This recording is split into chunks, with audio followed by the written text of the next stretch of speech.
পায়ে হেঁটে ৬৪ জেলা ভ্রমণ করলেন আকাশ আলী নামের এক যুবক। দিনমজুর পিতার সন্তান হয়েও মাদক বিরোধী সমাজ গড়তে অদম্য ইচ্ছা নিয়ে পথ চলা শুরু করেন তিনি। অবশেষে ৬৪ জেলা ঘোরার স্বপ্ন পূরণ করেই ঘরে ফেরেন এই তরুণ। আমরা তো মাদক ছাড়া দক্ষ সমৃদ্ধির পথে আগাও এই স্লোগান নিয়ে আমি বাইরে হয়েছিলাম পুরো বাংলাদেশ ঘুরে দেখার উদ্দেশ্যে। বাংলাদেশের ৬৪ জেলা। ওর অনেক ইচ্ছা ছিল যে সারা বাংলাদেশ ভ্রমণ করব, কিন্তু ওর সামর্থ্য ছিল না, তারপরেও ও ভ্রমণ করেছে। চুয়াডাঙ্গা জেলার আলমডাঙ্গা উপজেলার খসকররা ইউনিয়নের রামদিয়া গ্রামের বাসিন্দা আকাশ আলী। কলেজ পড়ুয়া এই যুবক মাদক ছাড়ো দক্ষ হও সমৃদ্ধির পথে আগাও এই বার্তা ছড়িয়ে দিতে পায়ে হেঁটে দেশের ৬৪ জেলা ভ্রমণ করেছেন। অনেকে ভাবেন ভ্রমণ করলেও বাংলাদেশের প্রত্যন্ত অঞ্চলের মানুষের সাথে মিশে যেতে পায়ে হেঁটে ভ্রমণ শুরু করেন তিনি। অবশেষে দীর্ঘ প্রায় ৪ মাস ভ্রমণ শেষে ২৪ ফেব্রুয়ারি সন্ধ্যায় নিজ জেলায় ফিরে আসেন তিনি। পায়ে হেঁটে গেছি, অনেকেই তো অনেক রকম ভাবে ঘুরে, সাইকেল নিয়ে, মোটর সাইকেল নিয়ে, বিভিন্ন যানবাহনে। তাদের ব্যতিক্রমে আমি এই পায়ে হেঁটে ভ্রমণ করেছি। আমার মোট লাগছে ৩ মাস ৫ দিন। ২০২৪ সালের ১৭ সেপ্টেম্বর মাত্র ৩,০০০ টাকা নিয়ে যাত্রা শুরু করেন আকাশ। ১২ দিনে ৯ জেলা ভ্রমণ শেষে অনুমতির জন্য ফিরে আসেন নিজ জেলায়। মৌখিক অনুমতি পেলেও লিখিত অনুমতি না পেয়ে পরে আবারও ১ ডিসেম্বর দ্বিতীয় যাত্রা শুরু করেন। ৯৫ দিনের এই অভিযাত্রায় তিনি দেশের ৬৪ জেলা ঘুরেছেন। আর এই ৬৪ জেলা ভ্রমণ করতে তাকে হাঁটতে হয়েছে প্রায় ৪,০০০ কিলোমিটার পথ। আমার চুয়াডাঙ্গা থেকে শুরু করেছে এবার মেহেরপুর এমতে দিয়ে আস্তে আস্তে ৯টা কি 10টা জেলা ঘোরার পর আবার বাড়ি আসছে। আসার পর আবার সে ডিসি মিসি না কারমার পারমিশন নেওয়ার জন্য আবার চুয়াডাঙ্গা থেকে ঘুরে ঘুরে আবার শুরু করলো যাত্রা। শুরু করার পর থেকে আলহামদুলিল্লাহ আস্তে আস্তে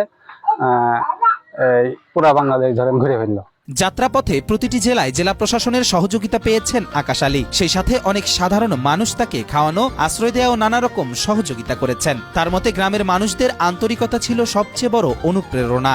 আকাশের মতে এই ভ্রমণ ছিল তার জীবনের সবচেয়ে বড় সফলতা। নানান ভাষাভাষী মানুষের সাথে দেখা হওয়া, কথা বলা ও মেশার সুযোগ পেয়ে নিজেকে ধন্য মনে করেন এই যুবক। আমার কাছে অনেক ভালো লাগছে যে আমি ৬৪ জেলার মানুষের সাথে গল্প করতে পারছি, তাদের সাথে খাওয়া দাওয়া করতে পারছি, চলাচল করতে পারতেছি। তো আমি এই যে তাদের সাথে কথা বলতে পারছি এবং তাদের সাথে এই যে আড্ডা দিতে পারছি, এটা অনেক ভালো লাগছে আমার কাছে। ভ্রমণের শুরুতে পরিবারের কাউকে না জানিয়েই রওনা হয়েছিলেন আকাশ। পরে ফেসবুক পোস্টের মাধ্যমে পরিবার বিষয়টি জেনে তাকে সমর্থন দেয় এবং আকাশের এই উদ্যোগকে সাধুবাদ জানায় পরিবার ও স্বজন। প্রথমত আমি যখন বাইর হই তখন কাউকে বলিলাম না, কারণ বললে তো যেতে দেবে না, কোনো ফ্যামিলি চাবে না যে এতদিন বাইর হয়, মানে এতদিনের সফরে বাইর হয় আবার তার পায়ে হেঁটে। এর কারণে আমি কাউকে জানাইনি, আমার বন্ধুদেরকে জানাইনি। ফেসবুকে পোস্ট করি, এই পোস্টের মাধ্যমে আর আব্বু আম্মু আবার পাড়া প্রতিবেশীরা দেখে, বন্ধু বান্ধবরা দেখে, তারপরে সচরাচর সবাই জেনে গেল। ৩ থেকে ৩.৫ মাস আগে আমি মানে মানুষের কাছ থেকে শুনতে পারলাম যে আমার ভাই মোহাম্মদ আকাশ আলী পায়ে হেঁটে বাংলাদেশ ভ্রমণ করবে। তরুণ প্রজন্মকে বাঁচাতে ভবিষ্যতে ভিন্ন উদ্যোগ নেয়ার কথাও জানান এ যুবক। সেই সাথে সরকারি সহযোগিতা পেলে দেশের গণ্ডি পেরিয়ে বিদেশে ভ্রমণ করার ইচ্ছা পোষণ করেন তিনি। যে জেনারেশন চলছে আর কি, মানে বেশিরভাগই ধরেন ছোট থেকে একটা মাদক আসক্ত আছে বেশি, মানে খেলাধুলা একদমই নাই বললেই চলে এবং পড়াশোনা নাই বললেই চলে।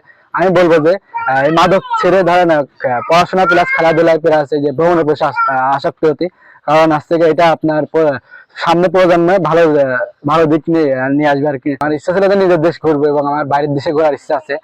তো পরবর্তীতে যদি সরকার থেকে বা কোনো কোম্পানি থেকে আমাকে মানে সহযোগিতা করে এবং তার মাধ্যমে হয়তো বা আমি বাইরের দেশে মানে ঘোরার সহজ হয়ে যাবে আর কি।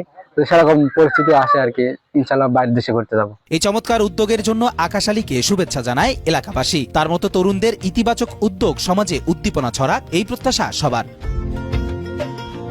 কবির চৌধুরী, জয়, মাই টিভি।